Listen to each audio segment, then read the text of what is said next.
I'd like to talk a little bit about a product you might not be familiar with. It's called cold bend hardwood. This is a piece of it right here. And what this is, it's just a piece of walnut, but it's been steamed in an autoclave and then compressed. It's not compressed this way though, it's compressed longitudinally. So this piece started off probably about 1.5 times the length you see here. And it's compressed this way so that the cells of the wood kind of squeeze together almost like an accordion, and it makes the wood flexible. And it allows you to actually bend the wood by hand, and then once it dries, it will retain its shape. And you can do some really crazy stuff with it.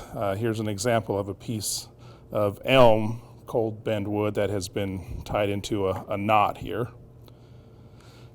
So because this wood is under such extreme pressure, it's not a good idea to cut it on the table saw, because as you cut, you release that tension and the wood can shatter or react unexpectedly. So we're going to cut a piece of it off on the bandsaw and then play around with making some bends with it. Well, for the purposes of bending this wood, I'm going to slice off a piece about 1/4 inch thick, and as you can see, this piece is almost like a rocking chair rocker, so I'm going to have to maneuver it through the saw carefully. So I've got my fence set up here, and we'll go ahead and get started.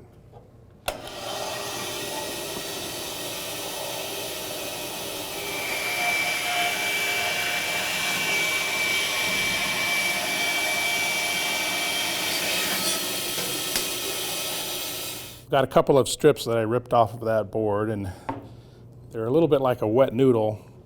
You can flex them by hand pretty easily here and bend them into real tight curves.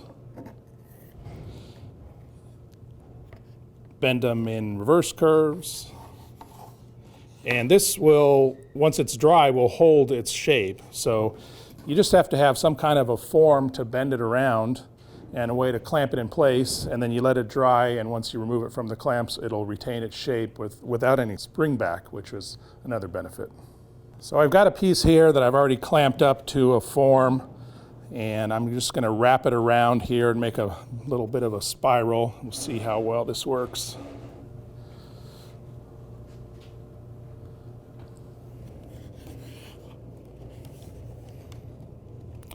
As you can see, you can get some pretty tight bends on this wood.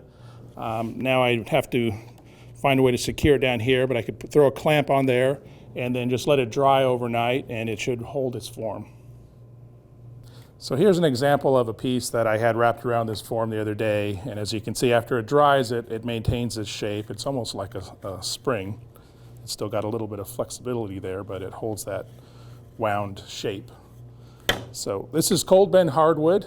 You can find it online. Just do a search under cold bend hardwood. It's the kind of thing that you probably would only use for certain applications, but if you use a little creativity and inventiveness, you can find some pretty cool stuff to do with it. The retailer that sells this has a gallery of different projects that people have made with it, and some pretty impressive stuff. So check it out.